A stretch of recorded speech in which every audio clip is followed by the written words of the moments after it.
আপনারা দেখেছেন যে গত শুক্রবার আমাদের জুলাই গণঅভ্যুত্থানের বিপ্লবী মুখ হাদি ভাইকে সন্ত্রাসীরা গুলিবিদ্ধ করে ভারতে পালিয়ে যায়।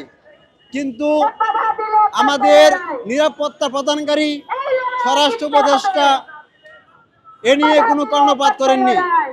ঘটনার 3 দিন পার হয়ে গেলেও এখনো স্বরাষ্ট্র উপদেষ্টার কাছ থেকে আমরা কোনো অ্যাকশন দেখিনি। আমরা দেখেছি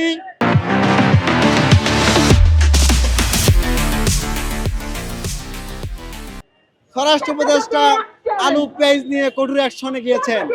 আমরা বলতে চাই, আমাদের গণঅভ্যুত্থানের বিপ্লবী মুখের উপর যে হামলা হয়েছে তার জন্য আপনারা কোনো অ্যাকশন নিতে পারেন নাই, আপনারা আলু পেঁয়াজের উপর অ্যাকশন নেন।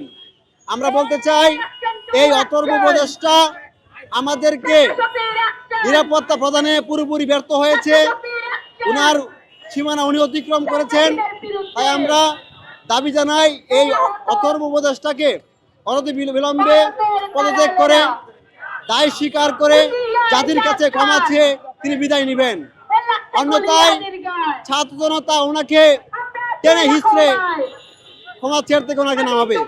আমরা এর সাথে ইন্টারিম গভর্নমেন্টকে বলতে চাই, আমরা জানি না, আমরা এখনো বিশ্বাস করি না যে আসামিরা ভারতে পালিয়ে গিয়েছে। আমরা দাবি জানাই, যেভাবেই হোক আমার ভাইয়ের উপর হামলাকারীদেরকে দেশের যে কোনো জায়গা থেকে গ্রেপ্তার করে ওদেরকে শাস্তির আওতায় আনতে হবে। দাবি আমাদের একটাই, আমাদের গণঅভ্যুত্থানের বিপ্লবী মুখ হাদি ভাইয়ের উপর যারা হামলা করেছে তাদেরকে অনতিবিলম্বে যেভাবেই হোক এজেন্সির সহায়তায়, যেভাবে আমাদের বাংলাদেশের এজেন্সিরা ওরা চুপ থেকেছে, ওরা গোপনে হয়তো সহায়তা করেছে, না হলে এজেন্সিকে ফাঁকি দিয়ে একদিন ব্যবধানে এই আসামিগুলো ভারতে যাইতে পারে না।